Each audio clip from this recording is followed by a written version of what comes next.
Hello students, welcome to my YouTube channel. In this particular lecture, we will discuss about the draft of new education policy जो कि government ने announce करा Wednesday that is 29 जुलाई 2020 को। Lecture के slides आपको मिल जाएंगे हमारे Telegram channel से और टेलीग्राम चैनल का लिंक आपको मिलेगा वीडियो के डिस्क्रिप्शन में। And if you want you can also follow us on Instagram. Our Instagram handle is this. तो चलिए विदाउट वेस्टिंग एनी टाइम शुरू करते हैं आज का लेक्चर। तो सबसे पहले आपको बता देता हूँ ये तीसरे मेजर रिफॉर्म्स हैं एजुकेशन में आफ्टर इंडिपेंडेंस। इससे पहले जो दो आए थे वो थे 1968 और 86 में।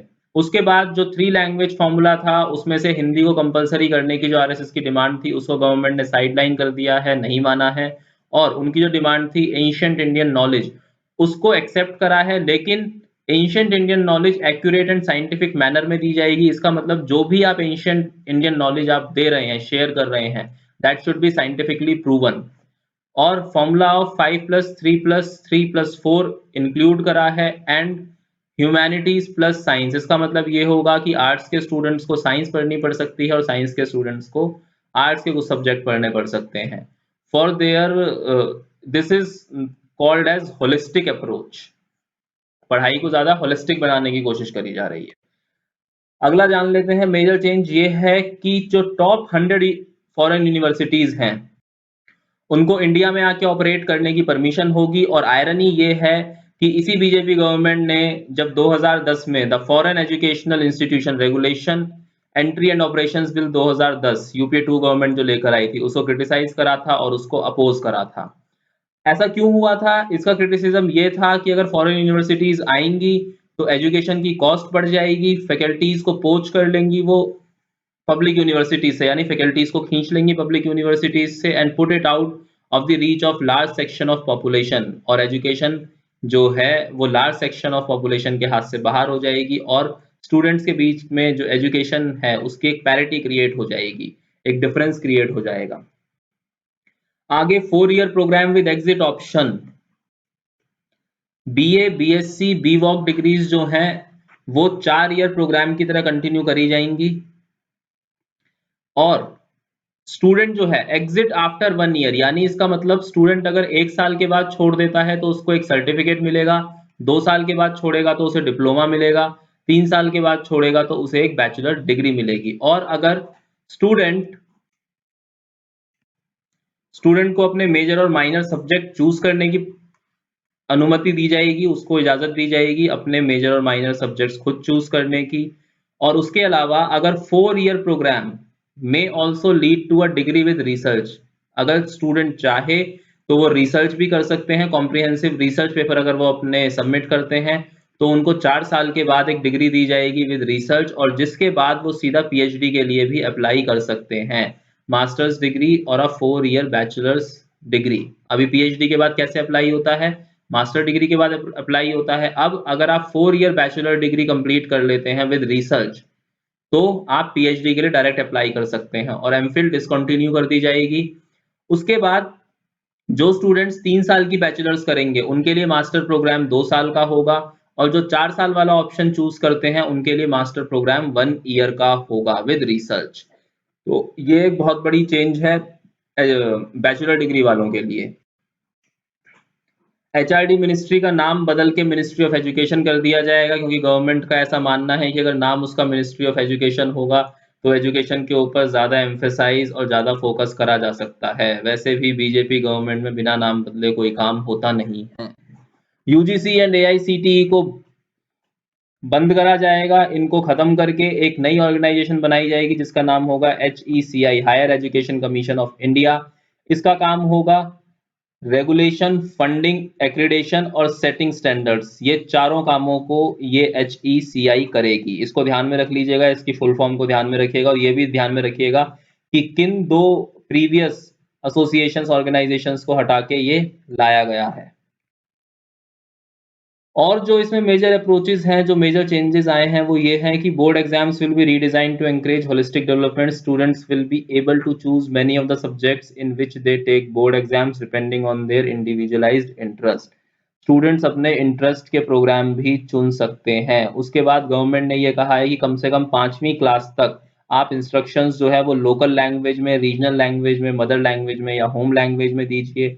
और अगर पॉसिबल हो तो 8वीं क्लास या उसके बाद भी लोकल लैंग्वेज या होम लैंग्वेज में ही इंस्ट्रक्शंस होनी चाहिए।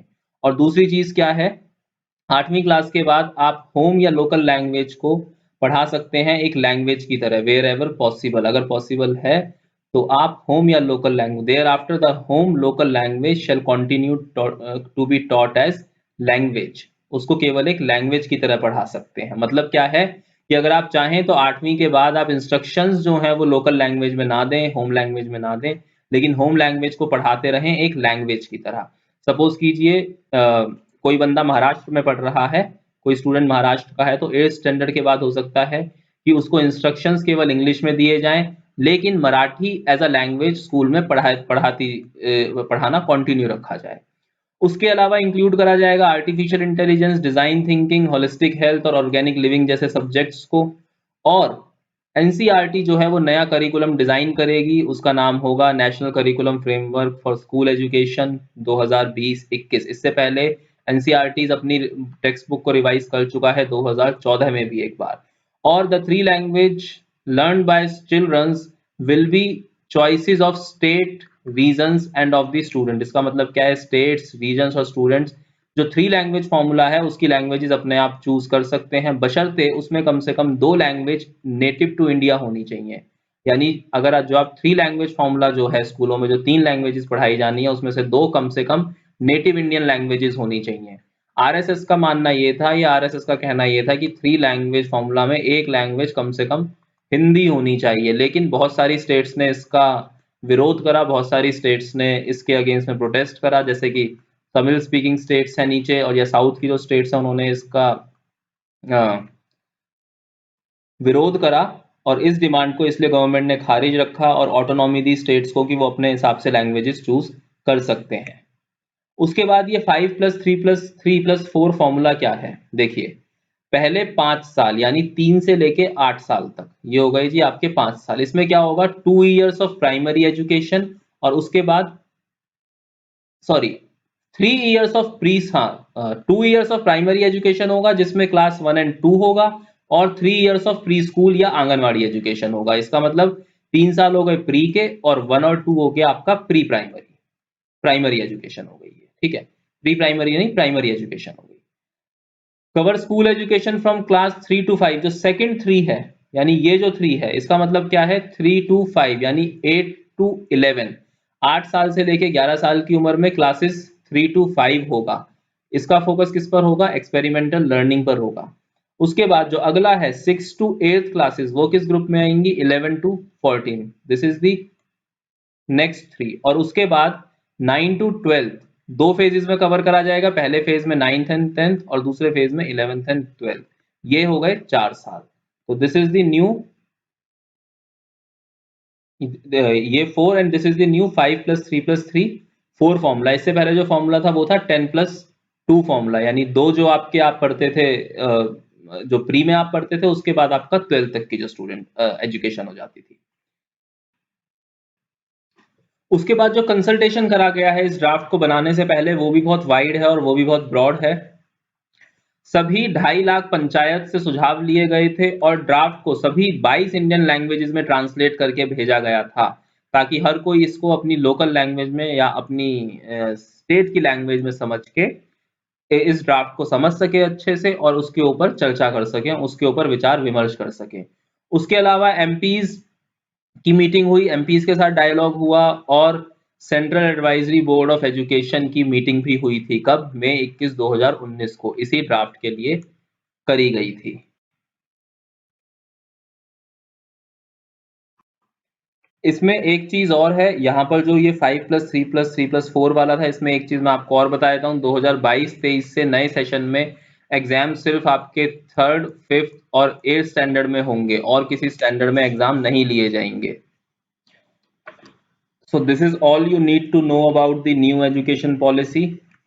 इसको बहुत अच्छे से, और इसके बारे में अभी और इन कमिंग डेज हिंदू में भी और इंडियन एक्सप्रेस में भी आर्टिकल्स आएंगे जिनसे आपको ये और क्लियर हो जाएगा कि इसके क्या कॉन्सिक्वेंसेस होने वाले हैं, इसके क्या, और ये कितना अच्छा रहेगी और कितनी बुरी रहेगी ये इंडिया के लिए।